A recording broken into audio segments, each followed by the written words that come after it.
On a crowded avenue in the heart of Lansbury, Officer Derek Hayes pulled over a black woman driving a luxury SUV. He had no idea she worked for the Federal Security Division, a senior agent with internal oversight credentials. What began as a typical power move would soon unravel in front of dozens of witnesses. Officer Hayes was known for his rigid posture, his aging gray-streaked hair under a pressed patrol cap, and a gaze that seemed to scan for targets. That morning, he sat in his cruiser at a major intersection, his boots resting firm on the floorboard, eyes darting across traffic as if danger could be spotted by instinct alone. To him, acting suspicious was a vague term. It usually meant pulling over people who, in his view, didn't fit into the surroundings. Most often, those were black drivers in cars that looked too polished or too expensive. A black SUV rolled by, its windows clean, its engine humming smoothly as it glided down the lane. Inside sat a composed woman, her expression focused but calm. She wore a navy blue suit, perfectly tailored, her posture upright and collected. She wasn't speeding. She wasn't swerving. But for Hayes, the combination of confidence and class was more than enough to raise suspicion. He muttered under his breath, "Let's find out what she's hiding," as he flicked on his sirens. Lights flashed. A sharp tone echoed through the street.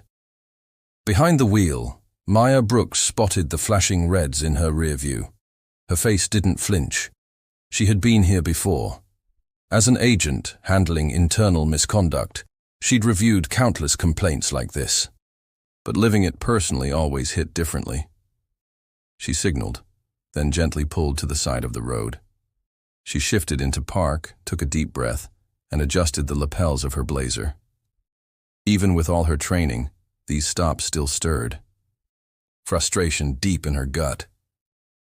Hayes approached with slow, firm steps. His right hand hovered near his sidearm, his boots loud against the pavement. As he reached the window, he leaned in with his face partly hidden by his cap. No greeting, no explanation. Just license and registration. Maya turned toward him, her voice steady but polite. "Good morning, officer. Can I ask why I'm being pulled over?"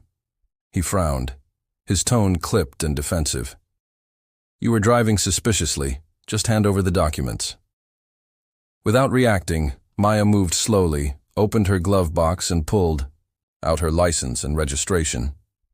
Along with them, she handed over her ID wallet, letting her federal credentials show clearly. Hayes glanced at the badge but said nothing. His jaw clenched. He took the papers and walked back to his cruiser without a single word. Inside her vehicle, Maya stayed calm. Her fingers tapped lightly on the wheel as she watched him through the side mirror. He hunched over his computer, typing rapidly. His shoulders were tense. His head shook slightly. He wasn't finding anything. She knew it. Then another squad car pulled up. A younger officer stepped out. His body language was unsure. He walked over to Hayes, glancing toward Maya's SUV. Through the open window, she heard the rookie's voice, soft and concerned. Derek, you might want to take another look at her ID." "You sure about this? She says she's federal." The younger officer looked uneasy, but Hayes waved him off with a smirk. "Badge could be fake," he scoffed. "Probably just some big-shot wannabe. Let's dig a little deeper." Inside the SUV, Maya's composure cracked. Just a little. She'd had enough. Reaching calmly for her phone, she unlocked it with a smooth swipe and tapped a speed dial with precision. This wasn't her first time facing a stop like this, but it would definitely be the last time she let it go unchallenged. As the line rang, she caught the rookie's reflection in her mirror. He looked visibly torn, his eyes flicking between her and Hayes, who was now gesturing animatedly toward the vehicle. Her voice was clear and controlled when the line picked up. "This is special." "Agent Brooks," she announced, her tone sharp and authoritative. "I need immediate support at my location. I'm dealing with a situation involving local law enforcement." She rattled off her coordinates without hesitation. From outside, both officers paused. They'd heard the tone in her voice, The dynamic was shifting, and fast, without hanging. Up, Maya placed her phone on the dash, the call still active. She sat back, watching as Hayes made his way back toward her. His confidence had slipped, but he was still clinging to control. She met his eyes, expression calm, and gave him a polite, pointed smile. "Is there a problem, Officer Hayes?" Hayes said nothing. He walked straight to the window, this time dragging the rookie with him. The younger man looked uncertain, his steps hesitant. Hayes tapped on the glass, twice, and with more force than necessary. "Step out of the vehicle," he barked. His tone left no room for discussion. Or so he thought. Maya didn't move. She looked at him steadily, her voice low and unshaken. "On what grounds?" Hayes leaned in closer, his face just inches from hers. "I said, step out." She exhaled slowly, then unbuckled her seatbelt. Her movements were deliberate, controlled. Opening the door, she stepped out, adjusting her blazer like she was preparing for a high-stakes briefing, not a roadside showdown. She folded her arms across her chest. Her eyes locked on Hayes. "I'll comply," she said plainly, "because I'm recording this." Then she gestured to the badge inside her blazer. "And just to be clear, I'm Special Agent Maya Brooks, Federal Oversight Division." Hayes chuckled. He wasn't done playing tough. "Sure you are," he said, gesturing at the hood. "Hands up there." The rookie shifted awkwardly. He looked at Maya, then at Hayes, then back again. "Derek, this doesn't feel right," he whispered. "I checked the ID. It's legit." "Shut up," Hayes snapped. His eyes flared. His tone silenced the rookie instantly. He turned back to Maya. "Let's see how long you can keep bluffing." Before she could respond, her phone buzzed. She picked it up. No hesitation. "Excuse me," she said, raising a hand. She swiped. "To answer," and immediately hit speaker. "Agent Brooks," came a clipped, commanding voice. "We've received your distress signal. State police and federal support are en route. ETA 5 minutes. Hayes froze, his face drained of color. He took one step back, his swagger gone. "What the hell is this?" he muttered. His voice was quieter now. Maya didn't blink, her voice cut like glass.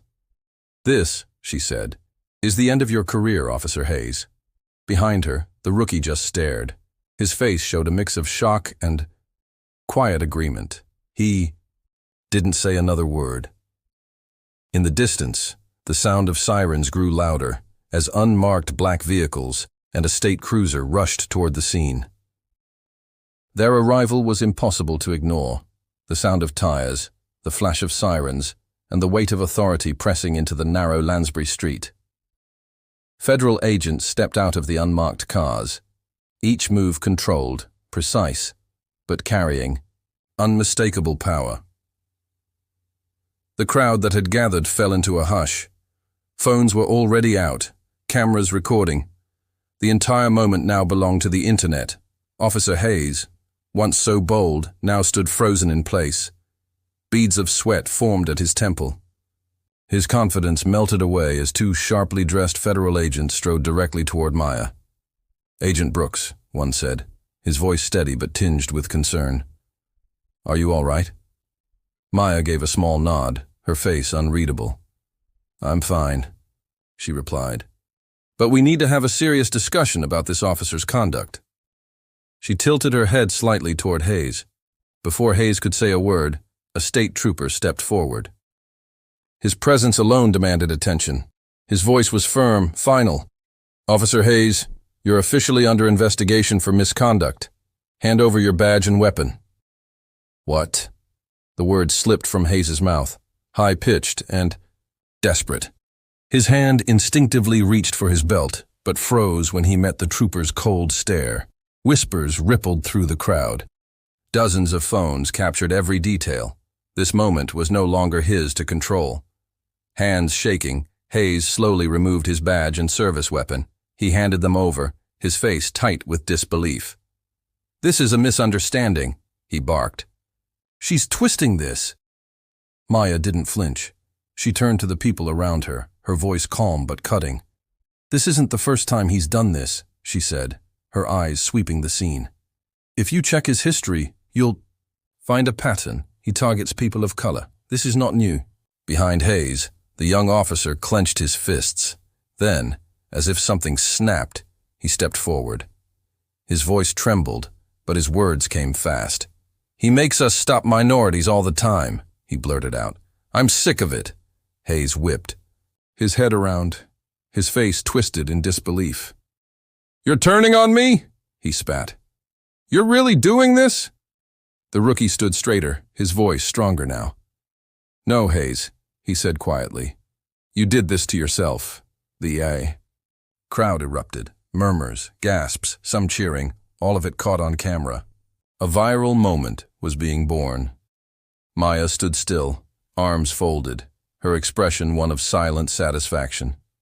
This wasn't just about her anymore. It was about a system that protected people like Hayes for far too long. Now, that system was finally beginning to fracture.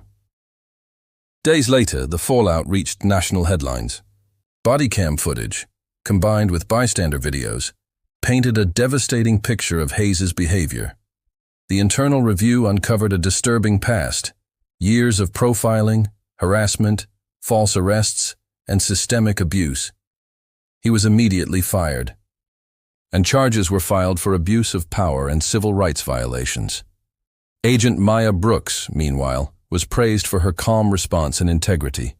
At a press conference, she addressed the nation. "This isn't just about one bad cop," she said. "It's about dismantling a system that lets people like him rise and remain in power." As for the rookie officer, his bravery didn't go unnoticed. He was transferred to a new precinct and committed himself to rebuilding trust with the communities he served. Maya took on a new role too. She now leads a federal task force investigating corruption in local departments. The incident may have ended Hayes' career, but more importantly, it sparked a conversation about justice, accountability, and the deep roots of systemic bias.